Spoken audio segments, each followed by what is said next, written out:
જેવી દ્રષ્ટિ તેવી સૃષ્ટિ.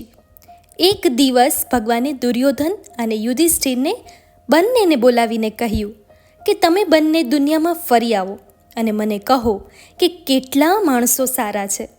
પછી બંને જણા નીકળ્યા, આખી સૃષ્ટિમાં બંને ફર્યા. પાછા ભગવાન પાસે આવ્યા અને ભગવાને પૂછ્યું, કહો તમે કેટલા સારા માણસો જગતમાં છે જે જોયા?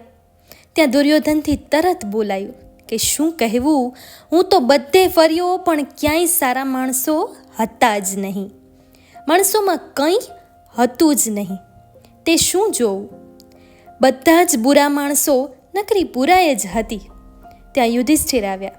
તેણે ભગવાનને પ્રણામ કરીને બોલ્યા, માફ કરજો પ્રભુ, બધા સારા માણસો જ છે. મને બધે સારા જ દેખાણા. બધાની અંદર સારું જ હતું. બુરાઈ મને દેખાણી નહીં અને મેં જોઈ નહીં.